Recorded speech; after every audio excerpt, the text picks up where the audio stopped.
ડીસામાં રેતી ભરીને દોડતા વાહનો સામે નવનિયુક્ત ગ્રામ્ય મામલતદારે તવાઈ બોલાવી છે। છેલ્લા કેટલાય સમયથી ડીસા ગ્રામ્ય વિસ્તારમાં રાત્રે અને દિવસે દરમિયાન રેતી ભરીને દોડતા વાહનોને લઈને સ્થાનિકોમાં ભારે આક્રોશ છવાયો છે, જેને લઈને તાજેતરમાં જિલ્લા મેજિસ્ટ્રેટ દ્વારા રેતી ભરીને દોડતા વાહનો માટે જાહેરનામું પ્રસિદ્ધ કરવામાં આવ્યું છે, જેમાં બનાસ નદીમાંથી રસ્તો બનાવી વાહનો હકારવા માટે જણાવ્યું હતું, છતાં રેતી ભરીને ડમ્પર કે ટ્રેલર ચાલકો પ્રતિબંધિત વિસ્તારમાં દોડી રહ્યા છે। જાહેરનામાનો ખુલ્લેઆમ ધજાગરા ઉડી રહ્યા છે, ત્યારે ડીસા ગ્રામ્ય વિસ્તારમાં નવા આવેલા મામલતદાર દ્વારા રાત્રે દરમિયાન રાણપુર રોડ પર પથ્થર રોડ પર ચેકિંગ હાથ ધરવામાં આવ્યું હતું। રાણપુર રોડ પર રેતી ભરીને ટ્રેલર જતા હોય ત્યારે મામલતદાર દ્વારા ચેકિંગ કરી જવા દીધા હતા। જોકે 6 વાગ્યા બાદ બનાસ નદીમાંથી રેતી ભરી શકતા નથી, છતાં મામલતદાર દ્વારા રેતી ભરીને દોડતા ટ્રેલર કેમ જવા દીધા હશે તેને લઈને પણ સવાલો ઊભા થઈ રહ્યા છે। જ્યારે ડીસા પથ્થર રોડ પર મહાદેવિયા નજીક રેતી ભરીને દોડતા 2 ઓવરલોડેડ ડમ્પરો મામલતદાર દ્વારા ઝડપી પાડ્યા હતા। પૂછતાછ કરતા રેતી ભરીને આવતા ડમ્પર ચાલકો પાસે 5 વાગ્યા સુધીની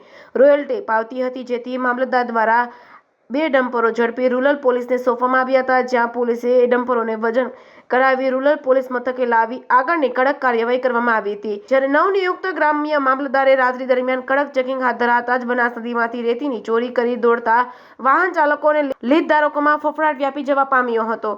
જે કેસની ગુજરાતી સાથે ભરત ઠક્કર, ડીસા।